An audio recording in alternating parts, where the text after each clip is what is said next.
Question 21. You fools, I and my fellows are ministers of fate.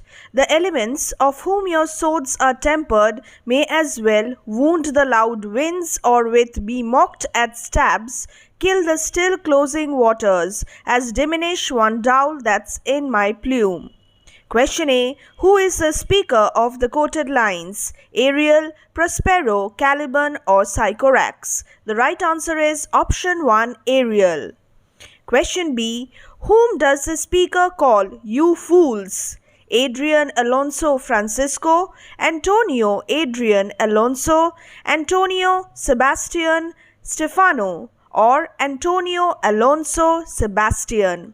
Here the right answer is option 4, Antonio Alonso Sebastian. They are called you fools by who? By Ariel. Next, question C. Why does the speaker call them you fools? As they think they can attack agents of fate, as they act as masters of the island, as one of them draws his sword, as the speaker is overconfident of his physical strength.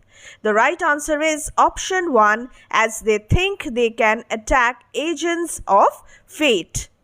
Question D. How does the speaker introduce himself and his companions? As agents of fate, as invulnerable, they are harpies or both 1 and 2. The right answer, option 4, both 1 and 2. As agents of fate, they are ministers of fate and they are invulnerable. My fellow ministers are like invulnerable. Question E.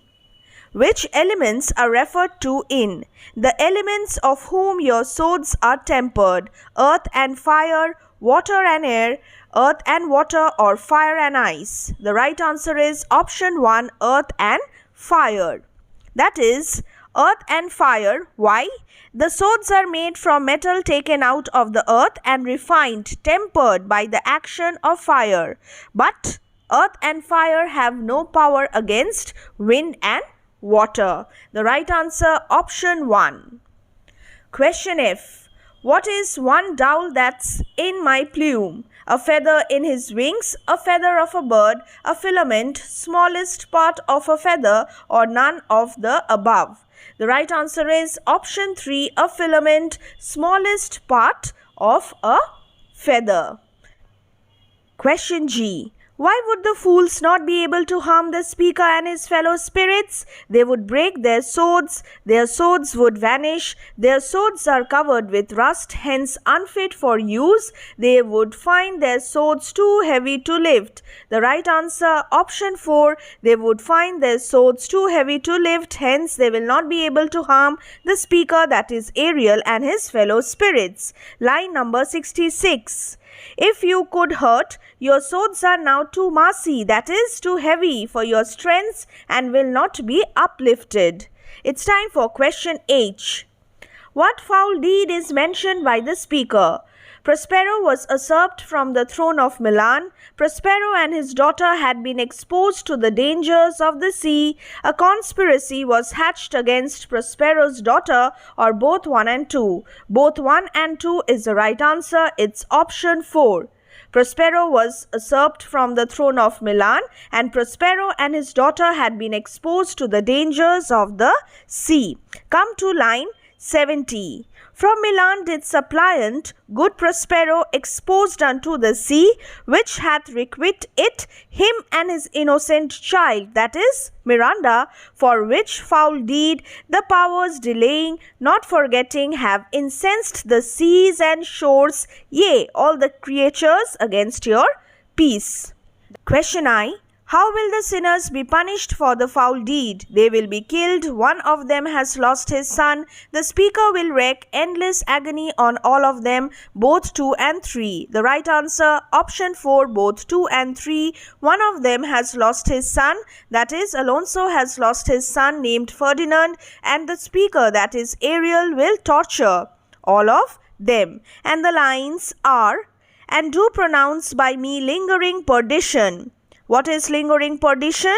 The punishment, worse than any death can be at once, shall step by step attend you and your ways. Question J.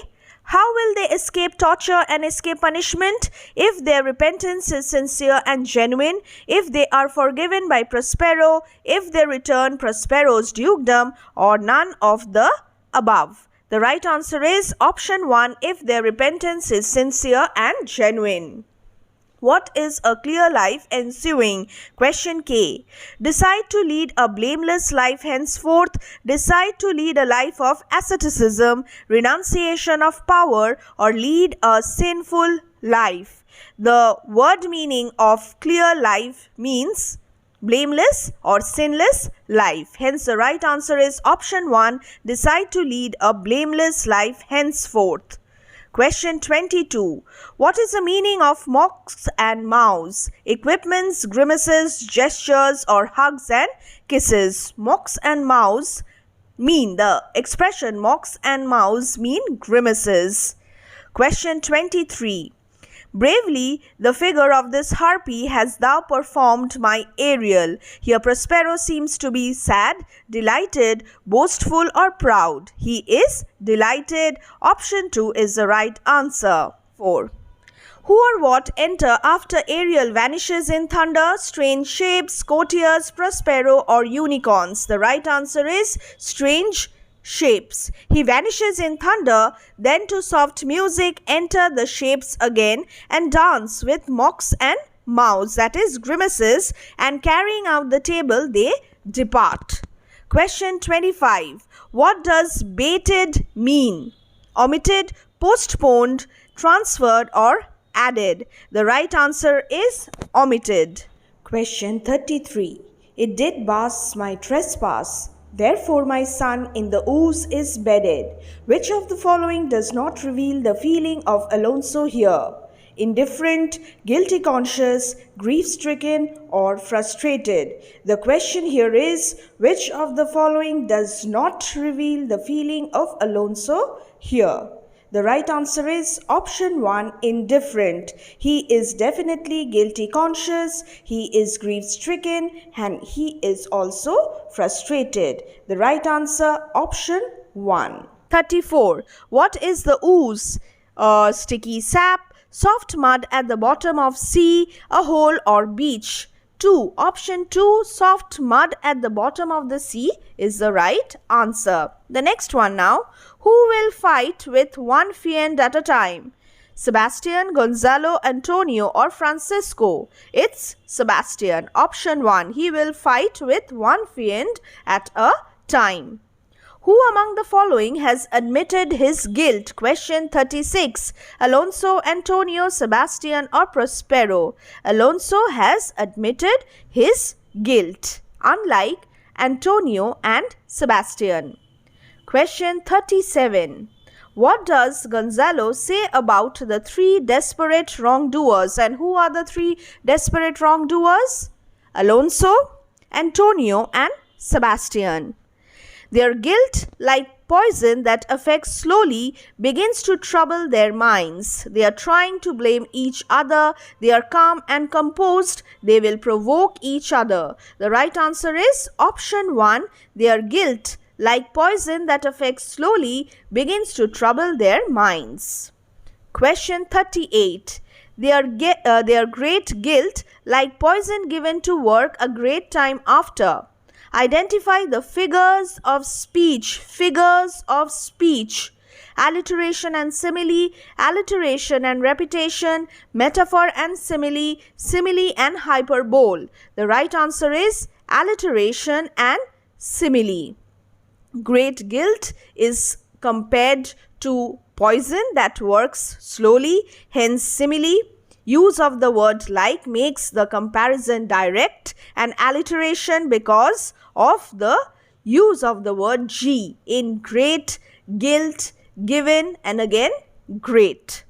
Question 39. What is the meaning of ecstasy? Here ecstasy means frenzy. Option 3. It is not joy, it is not contentment, it is not reckless, but the right answer is option 3, frenzy. So, here we come to the end of Act 3, Scene 3.